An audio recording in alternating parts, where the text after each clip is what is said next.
임영웅은 장르가 임영웅이다 라는 말이 뭐겠습니까? 어떤 장르를 해도 잘 소화한다는 얘기겠죠. 영웅님이 에코가 안 들어가고 후보정이 안 들어가도 그 생으로도 좋은 거예요. 맞아요.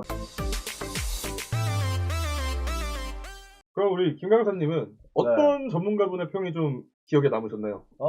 저도 이제 말씀을 드리기 전에 리듬에 대해서 좀 첨언을 좀 하면은, 좀만 이따 쓰세요.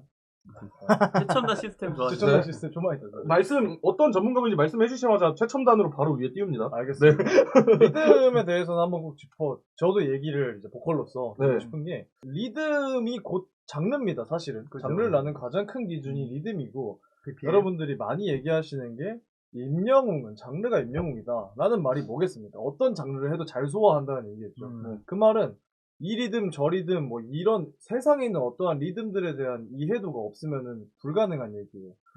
모든 리듬들에 굉장히 많은 리듬들의 이해도가 있고 조예가 있고, 그 위에 말씀하신 대로 그 위에 발음까지 얹어서 부드럽게 저음, 중음, 고음 밸런스를 지켜서 군더더기 없이 노래를 하기 때문에, 이게 어떤 장르를 불러도 임영웅은 다 듣기가 좋고, 임영웅은 장르가 임영웅이다 라는 이야기가 나온다라고 저는 첨언을 드리고 싶네요. 저 지금 든 생각이 아까 시작할 때 현PD 형님이 말씀해 주셨잖아요. 햄크루랑 친친뮤직 인터뷰를 안 한 게 아쉽다. 근데 김강사님 정도는 해주셨어야 되지 않나. 지금 말씀하시는 걸 들어보니까 아니. 한 분이라도 좀 이렇게 가수 김성환 이제 써도 좋지 않았을까라는. 너무 갑자기 떨어져요. 리듬을 여러분들이 많이 좀 들어주십사라고 말씀을 드리고 싶었어요. 왜냐면은 그 노래 들으실 때 제일 먼저 듣는 게 음이거든요. 그죠. 발성, 소리, 그 고음 이런 거에 그 화려함에 꽂히셔서 이 리듬이 주는 그 쫀쫀함을 많이 못 느끼세요. 근데 데스파시토가 특히 그래요. 얼마나 쫀쫀합니까? 다 아실 거예요. 이제 그런 것들을 좀 많이 들어보시면은, 이 가수가 얼마나 저 리듬들을 익히기 위해서 노력을 많이 했을까라는 게 보이실 거예요. 우리 김강사님은 어떤 전문가분 의견이 제일 좋았냐고 좀 궁금하네요. 이제는 그죠? 말씀을 공개를 해주세요. 네. 이게 임현기님이실 거예요. 이제 이분으로 말씀드릴 것 같으면은, 이제 여러 가지 프로그램들에서 이제 음악 감독해주시고 편곡해주신 분입니다. 사실은 솔직히 말씀드릴게요. 잘 몰랐어요. 네, 저라고 다 알 수 없습니다. 뭐 현업에 계신 분들, 이제 제가 겪어본 분들은 알고 있겠지만은, 저랑은 접점이 없으셨기 때문에, 헌데 저는 이분의 그래서 가장 좀 인상이 깊었던 게 뭐냐면은, 다른 분들은 보컬적으로 얘기를 많이 해주셨어요. 노래적으로, 뭐 리듬, 뭐 발성, 발음 등등에 대해서 많이 얘기를 해주셨는데, 임현기님께서는 조금 더 뭐랄까요, 감성적인 부분, 뭔가 기술적인 노래에 대한 어떤 그런 점보다는 좀 사람적인 얘기를 좀 해주신 것 같아요. 그래서 저는 이게 좀 기억에 남아서 특히 좀 소개를 해드리면은, 임영웅의 곡은 기교적으로 약하지 않다. 테크닉적으로 흠잡을 데 없는 가창력을 소유한 가수. 장르의 이해도가 무척 높다. 라고 제가 말씀드리자마자 노래 얘기를 하긴 했는데, 아까 제가 말씀드린 게 약간 요런 거죠. 왜 여기서 임현기님께서 임영웅의 곡은 기교적으로 약하지 않다라고 말씀하셨냐면, 이 문단 바로 위에 임영웅의 곡이 약간 기교적으로 약하게 들릴 수 있다는 이제 뉘앙스로 이제 쓰셨어요. 하지만 그게 아니다라고 얘기를 하신 건데, 기교를 꼭 쓰지 않는다고 해서 기교가 없고 기교를 못하는 게 아닙니다. 왜냐면 영웅님께서 노래를 하실 때 정말 훌륭한 기교를 저는 여러 곡들에서 많이 봤죠. 그런데 안 쓰세요. 맞아요. 못 쓰는 게 아니라 네, 맞아요. 잔잔한 노래 부를 때 일부러 안 쓰십니다. 저는 이런 걸 좋아해요. 할 수 있는데 안 하는 거. 여기서 되게 고급스럽고 좀 세련된 게 느껴지거든요. 맞아요. 사실은 이제 한 10년에서 15년 전에 보컬은 약간 과잉의 맞아요. 세대였어요. 호소력 그렇죠. 더 해야죠. 근데 오히려 지금 현재는 그게 촌스러웠다라고 느끼게 되잖아요. 왜냐면 이제 항상 유행이 변하고, 이제 어쨌든 음악도 유행을 타기 때문에 그게 뭐 변할 수밖에 없죠. 그래서 지금 트렌드에 가장 좀 적합한 보컬이 임영웅이 아닌가라는 생각이 들더라고요. 저는. 특히 이 글을 보니까 그런 생각이 들었어요. 네. 그래서 저도 좀 저의 생각도 좀 플러스해서 이야기하자면, 사실 젊은 친구들한테는 트로트가 굉장히 촌스럽고 되게 뽕짝이라 그러고 그렇게 이야기를 하잖아요. 근데 영웅님처럼 이렇게 절제를 해주니까 못하는 게 아니라 절제를 해주니까 그 절제미가 있단 말이에요. 절제에서 오는 또 감동. 그렇죠. 예. 지금 막 하면서 우는 것보다 무표정으로 울 때가 더 막 찡할 때가 있고 무표정으로 화낼 때가 더 무서울 때가 있듯이 이것도 트로트도 영웅님의 그 딱 적당한 그 꺾음 기교로 인해서 더 세련되게 들린다라는 걸 전 그쵸. 예, 미스터 트롯 영웅님을 보고 처음 느꼈거든요. 그렇죠.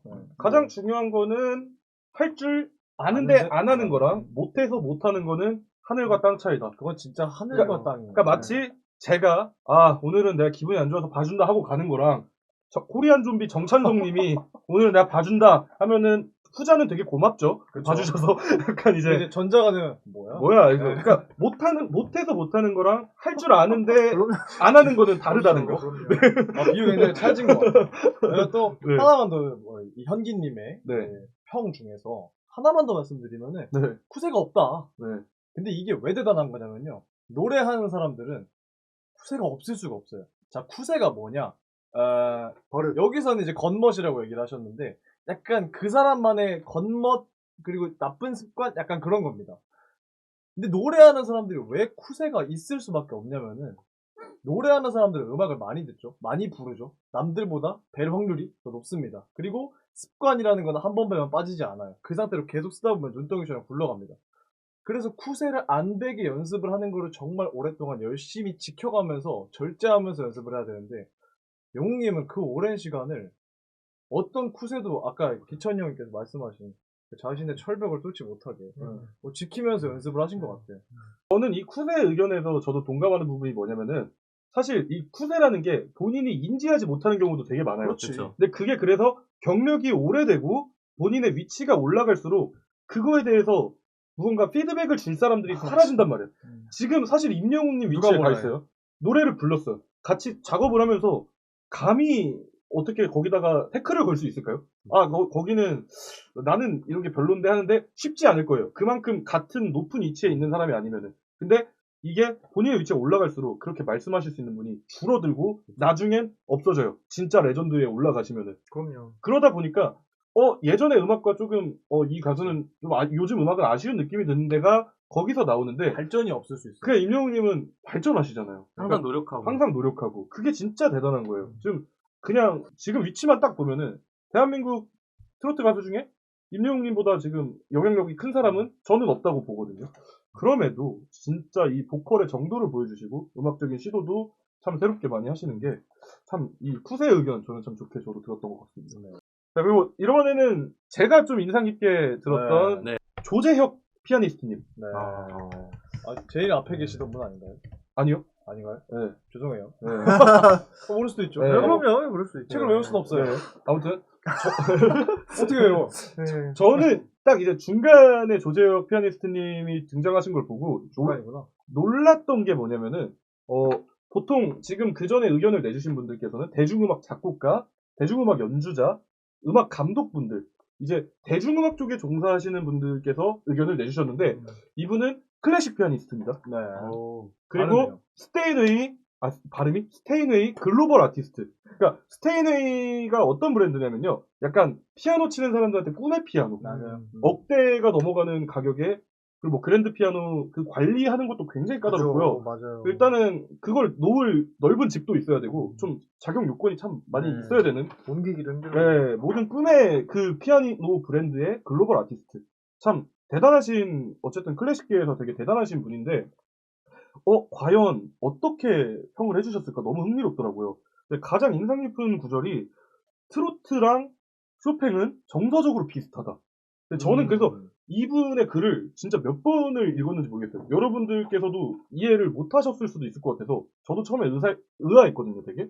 근데 보니까 쇼팽의 곡을 그러고 제가 좀 들었어요. 이 잡지를 읽고 보니까 임영웅님 노래랑 쇼팽의 곡의 유사성이 뭐냐면요. 교향곡 같은 경우는 이 크레센도, 디크레센도의 표현 이게 진짜 세밀하게 가요. 이 진짜 지휘자분이 정말 세밀하게 연주자분들과 합을 맞춰서 이끌어 나가는 게 교향곡인데 임영웅님의 노래를 보면은 항상 저희가 강약에 대해서 강조를 많이 드렸잖아요. 크레센도와 디크레센도를 섬세하게 넣는 부분이 좀 굉장히 닮아 있지 않나 그런 맥락의 말씀이 아닌가라는 저는 생각을 들어가지고 좀 되게 신선한 의견이다 라는 생각이 들었습니다. 저희는 대중음악이 더 익숙한 사람들이잖아요. 네. 그래서 클래식 하는 분의 관점, 전 되게 신선하게 네, 들었던 기억이 저도 되게 있습니다. 흥미있게 봤어요. 네.